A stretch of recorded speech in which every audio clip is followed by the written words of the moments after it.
Okay, it's about that time. It looks like we have a full house today, so that's great news to see a full room, a full Zoom room of Rotarians.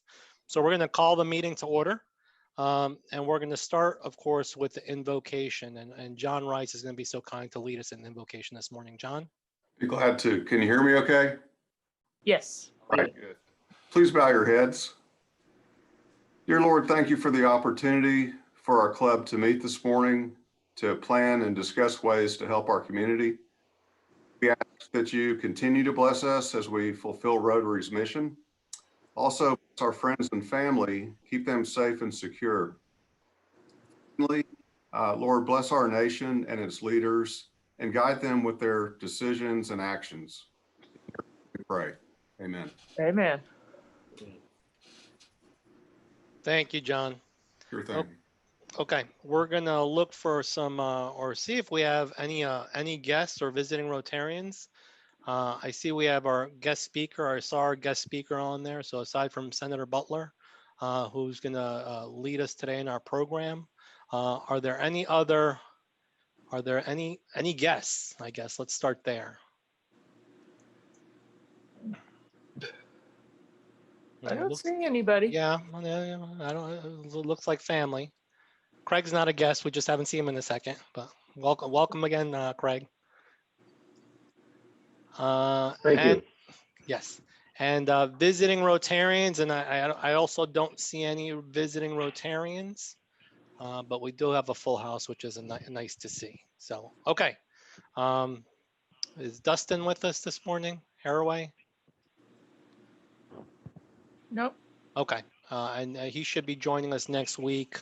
And I'll touch on that in a second, and we might do his induction next week. So he'll be our newest Rotarian.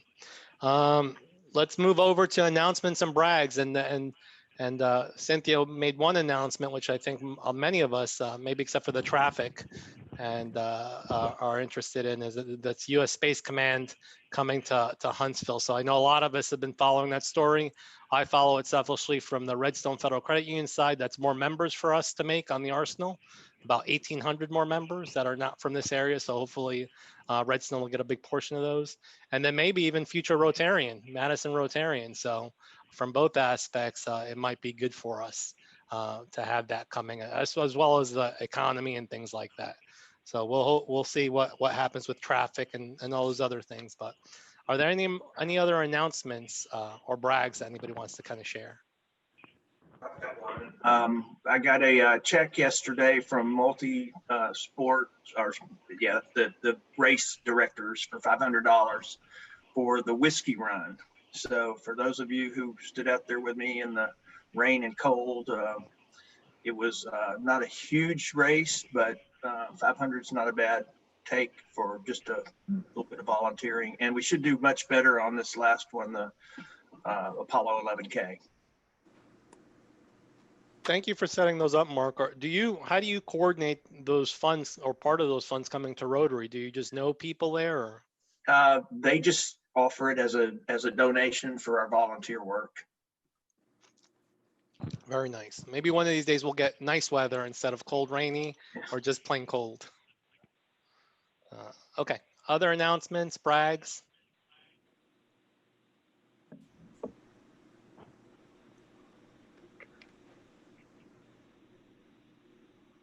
Got anything? Okay, if you got anything, feel free to share as we started with our club business, and think if you have any club business. I have a couple of bullets on my agenda here, and let me just start with those if it's okay with you. We have a couple of foundation giving awardees. So our newest giving awardees, we have Bill Holtzclaw. I'm not sure if he's on, but he's a Paul Harris Fellow +1. So congratulations, Bill. That means Bill's given at least 2,000 or more, almost right below 3,000 to the Paul Harris Foundation. So congratulations, Bill. And Larry Smith, who I think we just did this for not too long ago, is a Paul Harris Fellow +4. So he's given 5,000 or more, right under 6,000 to the Paul Harris Foundation. So congratulations to Bill and Larry. I probably have about 10 pins in my bag for whenever hey, there you are, Larry. Probably have about 10 pins in my bag for whenever we see each other in person, which may be sooner rather than later. And we'll touch on that in a second. Board meeting, we just had a board meeting on Tuesday two notable items is you saw an invoice yesterday.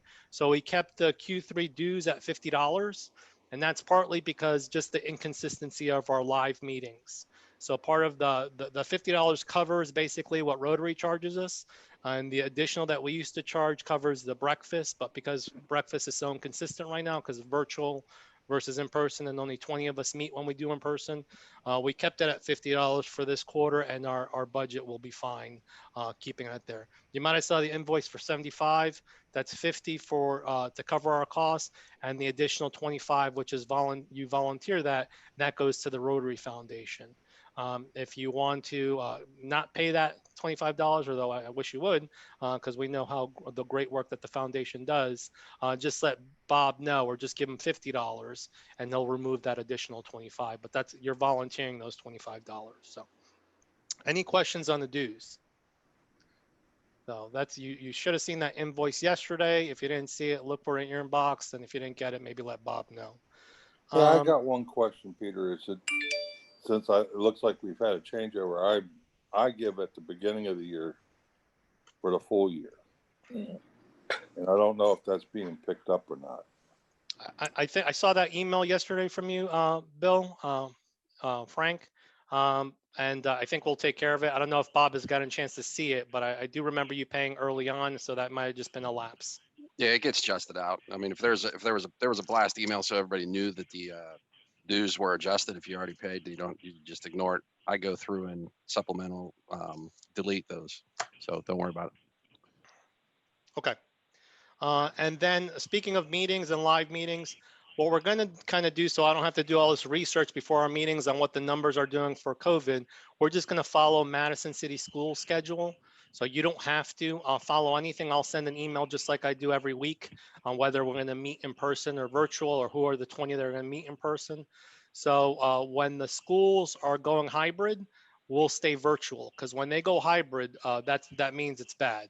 They want those students in there in person, and they really take it seriously before they decide to go hybrid. So they've been hybrid for the last 2 weeks. Next week, they're going fully in person after the holiday, after Martin Luther King Day. So next week we'll be hybrid. So 20 of us will be in person for following our social distancing guidelines, and the rest will be virtual. So I'll send that list of 20 probably over the next 2 days, so you know whose turn it is to be in person.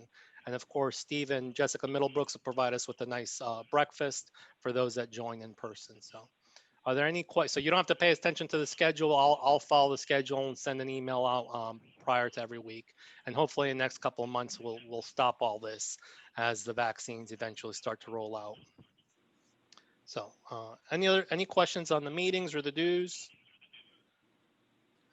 And I think that, and the last thing I have before I turn it over to you guys to see if you have any club businesses, mid-year conference. We typically have our mid-year conference. I think it's in Glendale or maybe somewhere else. But the district kind of gives an update on everything Rotary related as far as the district is concerned. And they normally invite leadership. I got an invitation. I think Chris might have got an invitation. Other folks on the club might have got an invitation. But it's really open to any Rotarian. So I'm going to share that Zoom link for that meeting. It's this Saturday. It'll be a couple hours. I think our district governor promised to make it as quick as possible. But if you're interested in district business, feel free to join the Zoom and see what's going on in the district. I'll probably be there just to hear what's going on. So again, just look for that Zoom link for mid-year conference, which will be this Saturday. I think it's from 9 to 12, and it may end even sooner than that. That's all the club business I have. I might have missed some stuff, so I'll turn it over to you guys. Okay. If you have any other club business, feel free to kind of chime in. I'll go ahead and start my slides before we start our program this morning. I need everybody but the speaker to mute. There's a feedback in the video. What Cynthia said. Okay.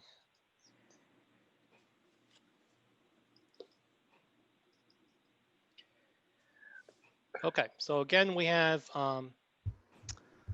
we're honored to have our Alabama State Senator with us today, Mr. Tom Butler. and he'll share his program in just a couple of minutes as soon as we finish up some other club business. So thank you for coming, Senator Butler. Um, Before we get started, I kind of always try to find, if we don't have any big news to share from the club perspective, I try to see what's going on Rotary International wise. And I came across this story. It was in our newsletter for January. So some of you, I know Tim Stone likes to read our newsletter from front to back. But if some of you may have seen this article there, it's also on the Rotary International website. And it kind of reminded me of our Parrots planning session the other day, and I'll tell you why. So the gist of the story, and not in a negative way, Cynthia. So the gist of the story is Rotarians from Australia were trying to bring toilets to a remote island in Indonesia as part of our service project, but the people rejected them. So for a little context for our new members, why are Rotarians trying to install toilets in these remote areas?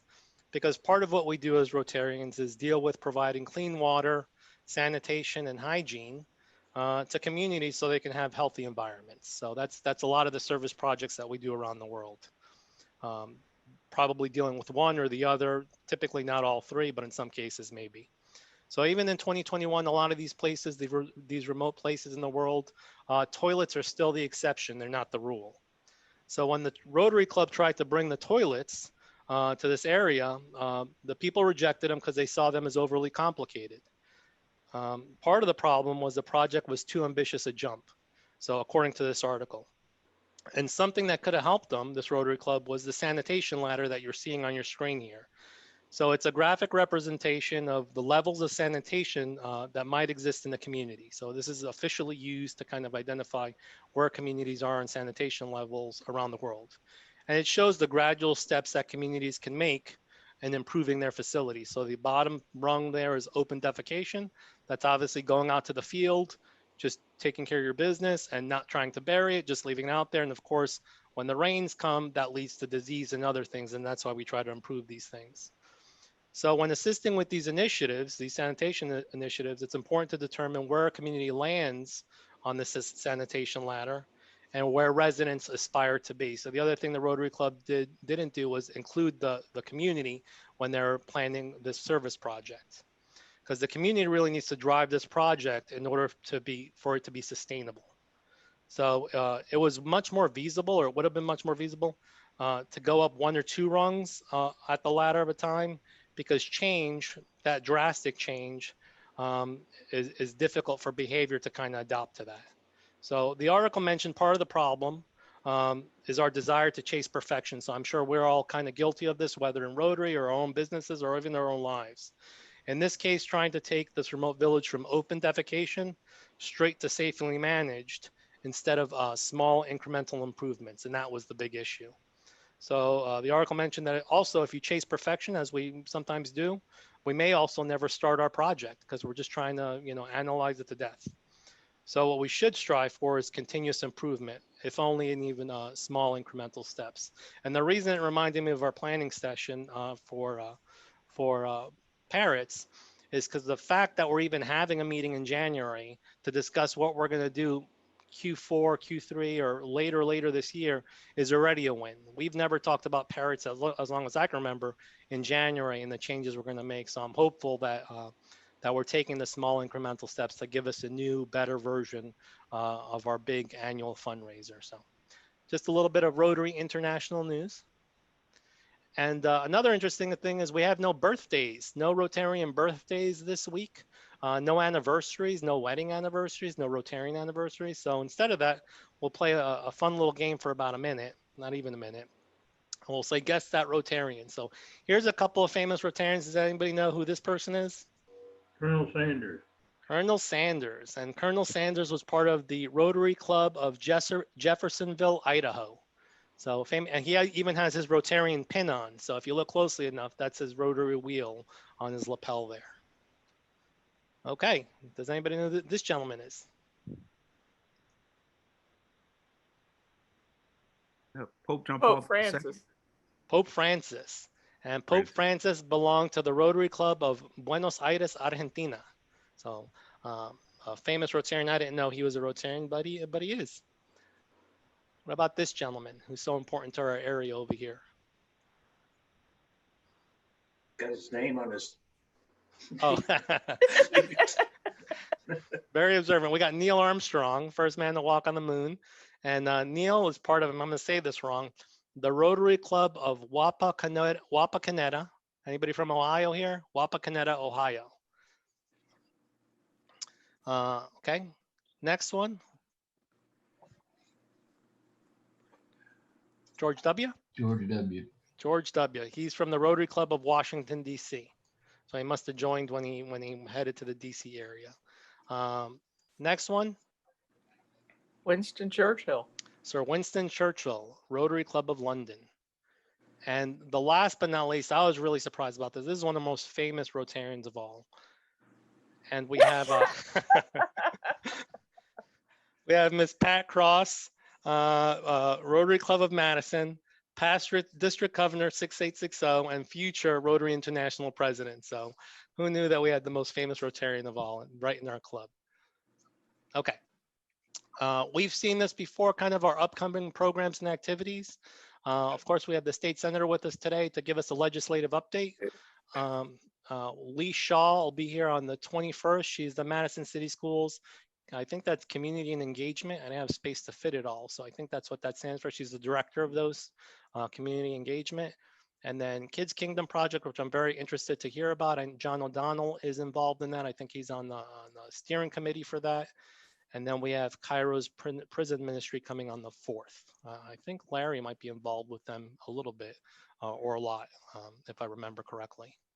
So with that, I will turn this over. I'll stop sharing and turn this over to Bill Colson so he can introduce our guest speaker.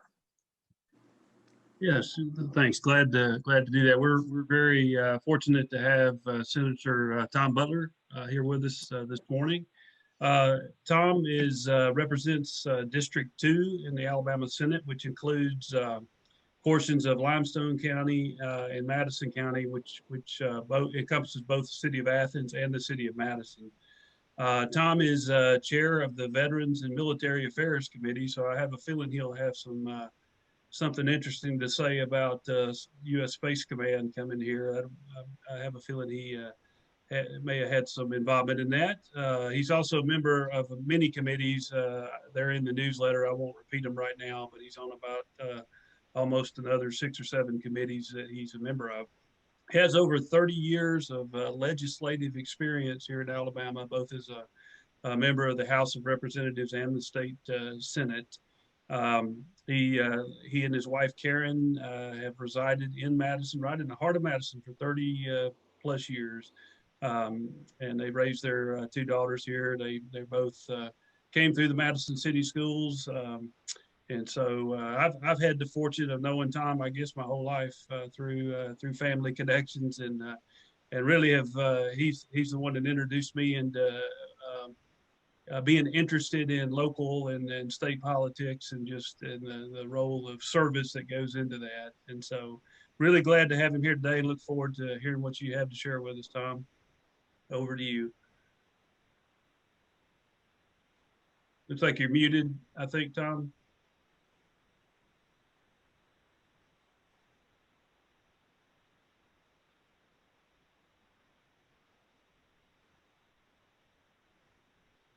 We can see you, but we can't hear you. It looks like your mic is muted.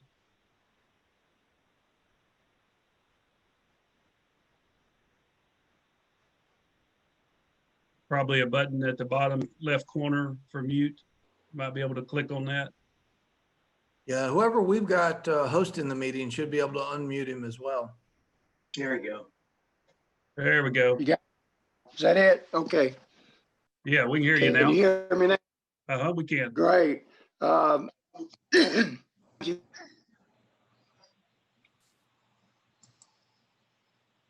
muted again.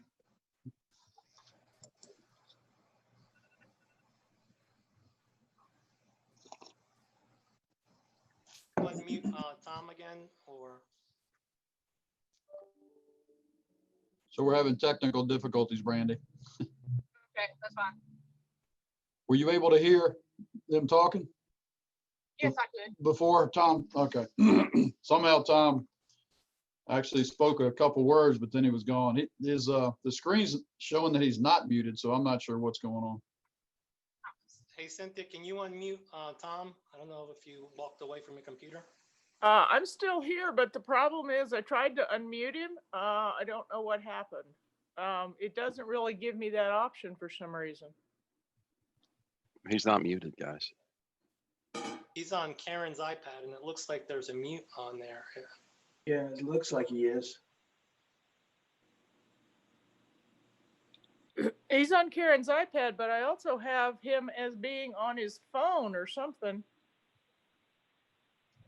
Because he's got two devices up.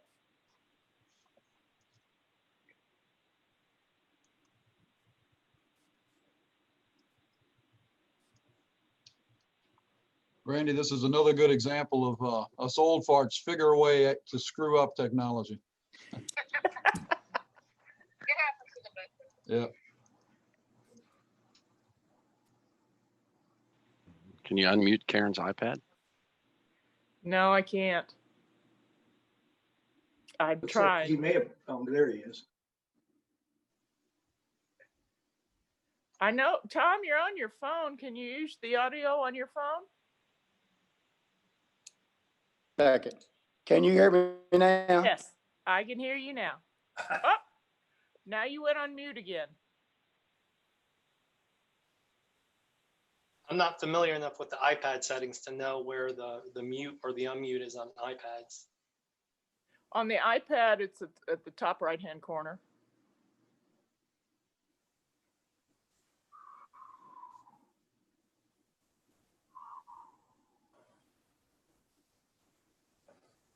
Well, this is Sandy. I'll hijack this for a minute for club business. John O'Donnell and I did a little cleaning at the storage shed. Leadership has decided that we're going to let Boyd's Bar go. Anyone's interested in having Boyd's Bar or reclaiming parts of it, reach out to us in the next month. John O'Donnell or me. And then we're going to be doing a cleanup at the shed as well. So Okay, you're items there. Just give us a call. Tom. For some reason, every time you unmute, it remutes. Are you re-hitting the? Yeah, it's defaulting to muted. Can you talk? Can you sign in on your phone? There we go. I'm going to try to do that right now. You know, you're good now. Can you hear me now? As the commercial says. We can hear you. Woo! Thank you very, very much. I think they call this Technology City, don't they? Anyway, thank you very much. Can you hear me now? Yes. Yes. Okay. Thank you very much for the opportunity to be here with you this morning. I apologize for the technology problems and the raspy voice. Bill and I do go back a long way. He actually was a page for me at the Alabama House of Representatives when I was first elected. Did a great job and has had a great career too. His family and I went to church together, and that's where I first met Bill. I think he was still in diapers at the time. But the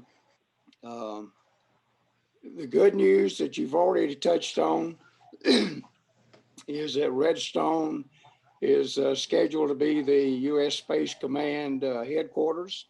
We're on target to reach 50,000 employees on the arsenal by 2025.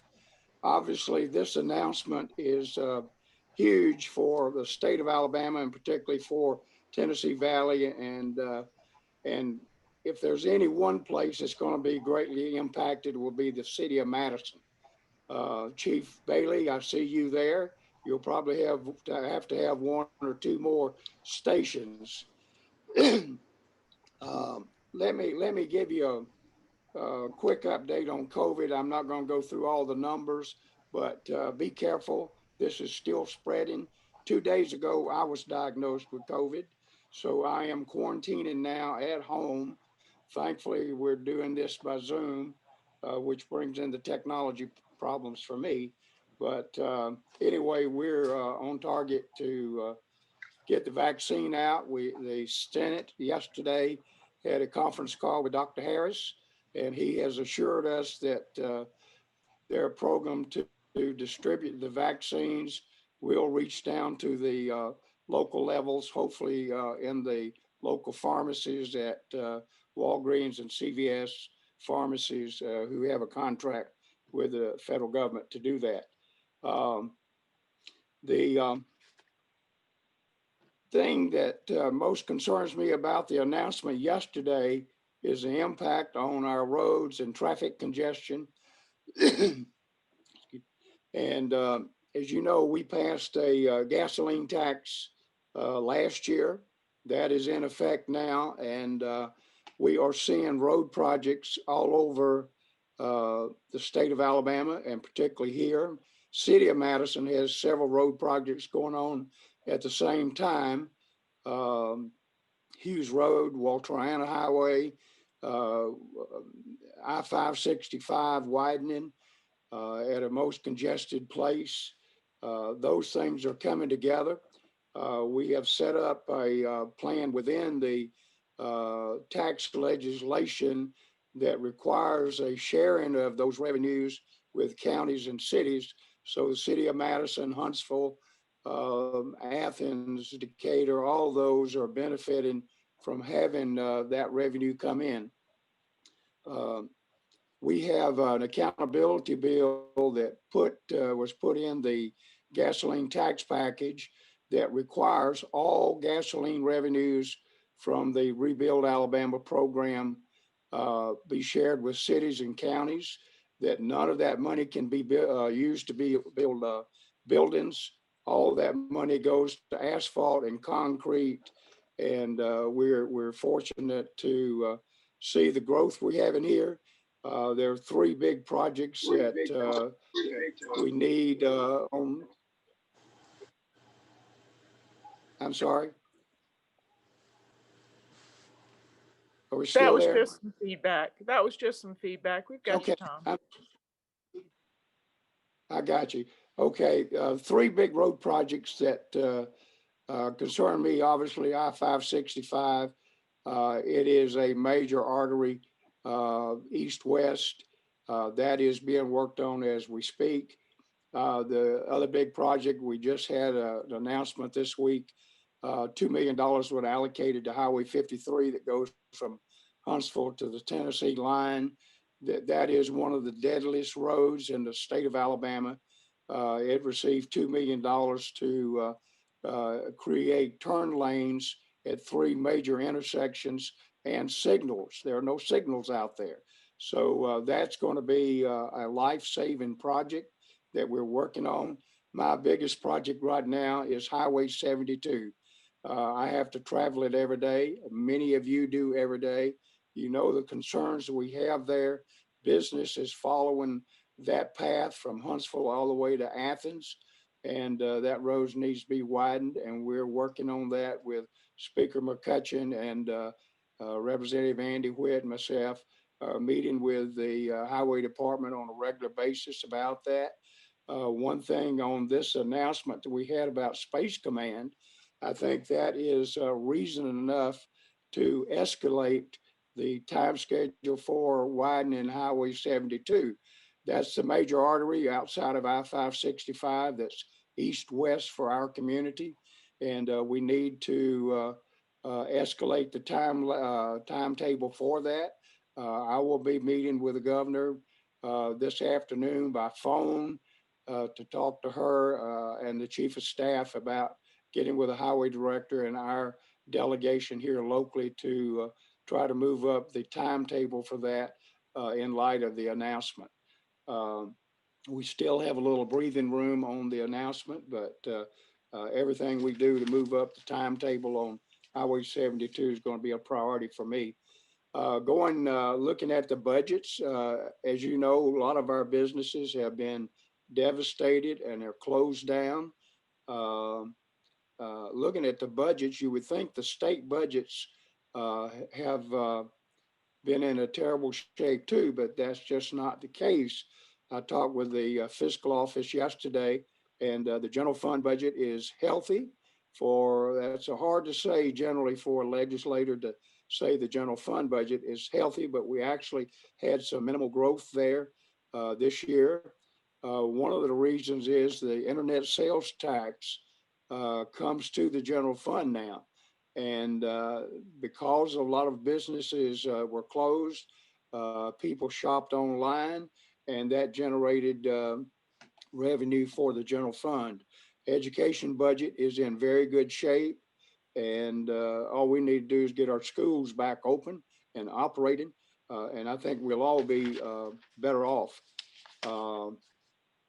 The thing that we're going to do starting February the 2nd is start a new session, and there are some concerns we've got about operations.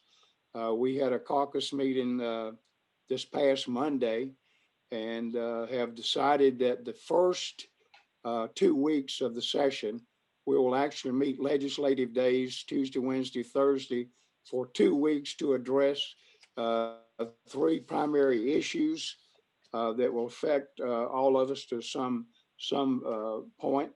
One, there are 3 bills that were left over from the session that we had to terminate very early in March. One will be a bill to make sure there are no state taxes levied on the $1,200 COVID stimulus relief checks that were passed out by the federal government. The second is extension or renewal to our state economic development incentives, which have expired. That should have been done in a special session, but because of COVID and other things, we've decided that that was not good, but that will be the first thing that is handled when we go back February the 2nd. And the third one is a safe harbor bill, as we call it, that will ensure that no lawsuits can be filed against our local merchants and businesses, that where somebody might file a suit saying they got COVID in your business. So most people in business have been doing everything they could from a health perspective to maintain social distancing, to making sure that there's sanitizer available and masks are used as appropriate. So those 3 bills will be handled the first 2 weeks in the session. At that point in time, we will take 1 week off to analyze what has happened in the State House relative to public access and also to the health of the building itself as far as sanitation, and see if it's safely that we can go back to work. So those are the 3 things we will do. We've got a plate full. Obviously, when we come back, the 2 budgets are always mandatory and must be taken care of. The general fund and education budget, as I said, both are in good shape, so that should not be a very big problem. We have, this is a 10-year time we did the census. We will get those numbers in April or May, and then we will have to do redistricting, redraw our districts. That's going to be a big situation. Madison, as you know, is fast growing city. No matter what happens, it's going to continue to grow. One is because of the quality of our school system, and it's a good place to live. So we will be looking at the district lines very closely, and everyone, including all of our congressmen, will be very excited about what's going on in redistricting. This is the year that the legislators don't have to go to Washington to see our congressmen. They will all be in Montgomery because we draw their lines. Thankfully, because of the work on getting the census done, Alabama will retain all 7 congressional seats that we've had. We will not lose one, which is a very good thing. There are some other issues coming up, gambling and the continuing COVID response. and those things like that. I'm going to stop right here and allow for questions and answers. We could talk all day long, but if I don't get to your question, then that's a shame. But I'm going to stop right now with the update and that a quick overview, and then allow for questions, and we'll try to have some input. I have a And question. again, thank you for the invitation to be here. Tom, I have a question. You said that you're looking at expanding Highway 72. I'm assuming that Space Command will be on post. What's going to be the artery from 72 to 565 to get those people on post? As you know, right now, if you've traveled Research Park Boulevard, it is being widened right Arsenal.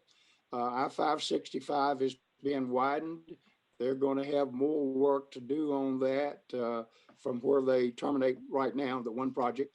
And Highway 72 is a major artery leading in from Lauderdale County over to the northwest through Limestone County. And that road has got to be taken care of. We've got it on track. I think the announcement about the Space Command is going to be what we need to get that project moved up. So I will be contacting talking with the governor's office this afternoon about that, and talking with Speaker McCutcheon to that's in both of our districts, and Representative Andy Witt as part of his district. So Highway 72 is our major east-west artery that has to be widened to allow better access to the arsenal that is used daily.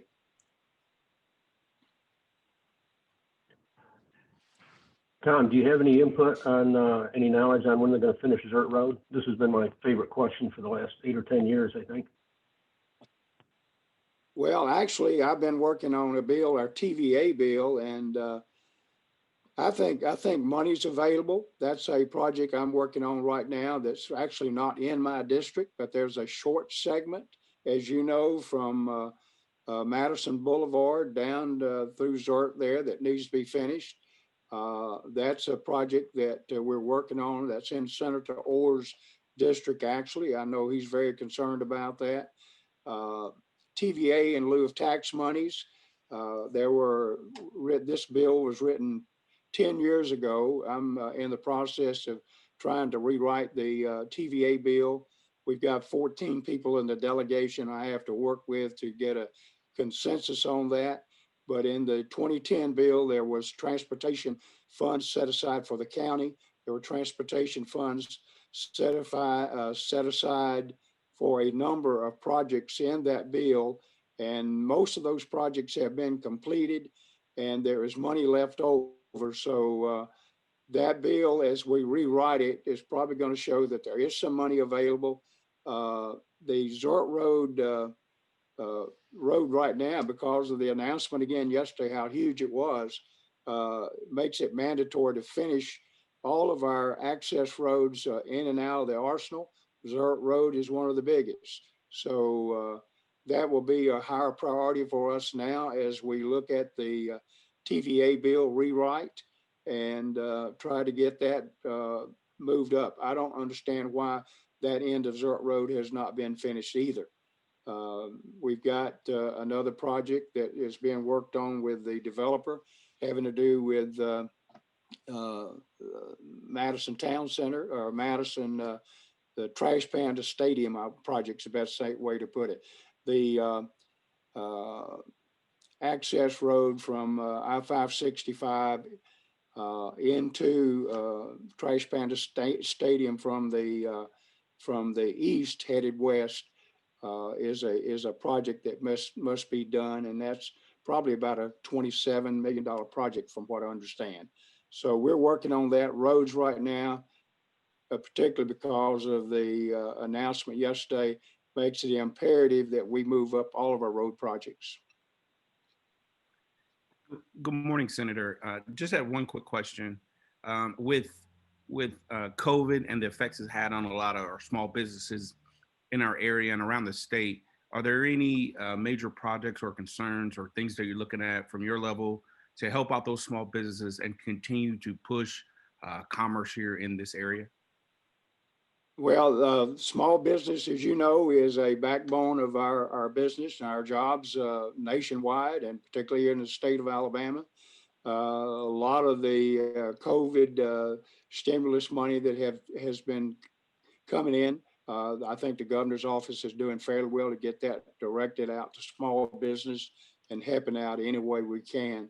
Many of the things I look at, one of my favorite things to do, my wife and I usually try to take in one movie a week or something like that. Cine Planet over here is operating at a very minimal level. The movie business like that, other entertainment sites, restaurants particularly, have all been devastated by COVID. Hopefully we can get a handle on the virus here shortly. And either we're going to do it by vaccination to get the immunity build up, or everybody's going to get COVID, you build up your own antibodies. So hopefully the first one of getting the vaccine out, doing those kind of things will help small business by assuring that people are safe and when they go out shopping. But small business is a very essential part of daily operations. Thank you.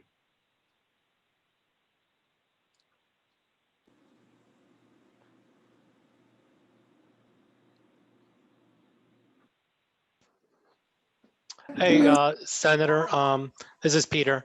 Are there any plans for any movement on the lottery bills that we've been talking about for years? I have a family member that's driving out to Tennessee today to buy about $100 worth of lottery tickets.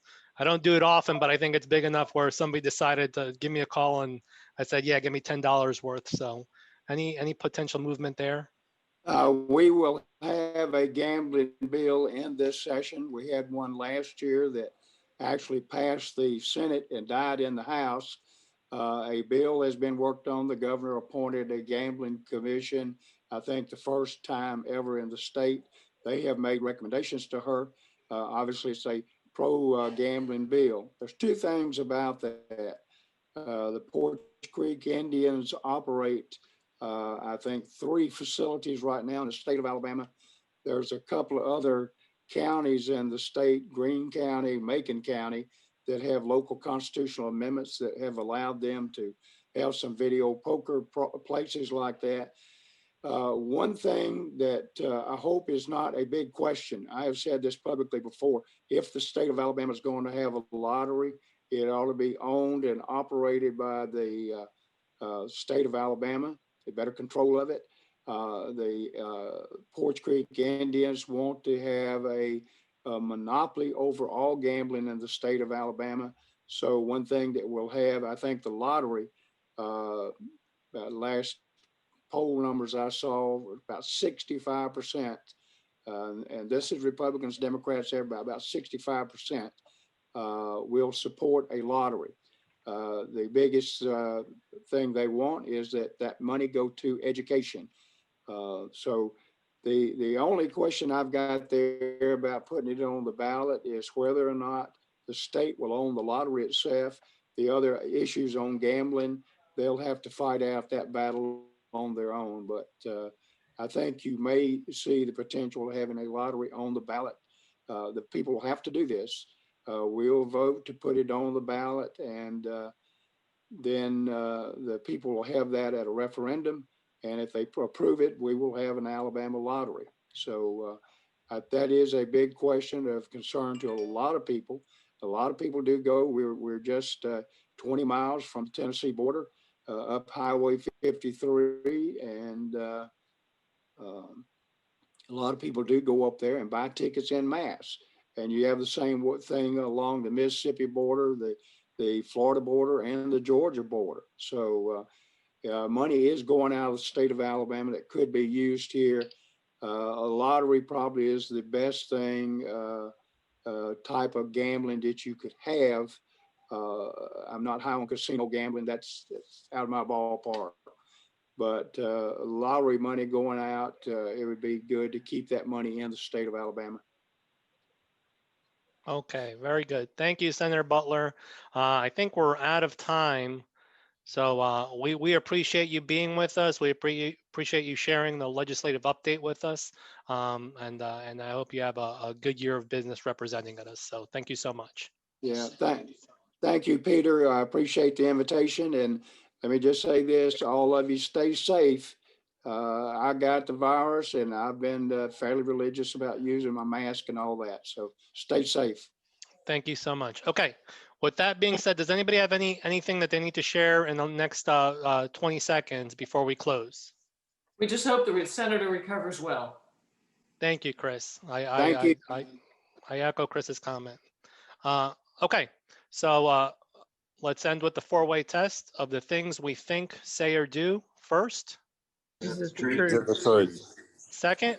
Is it fair to all concerned? Third. Will it Build build goodwill and better friendships? And fourth. Will it be beneficial to all concerned? Okay, thank you all. Have a great day. Happy Thursday. I'll see you next week.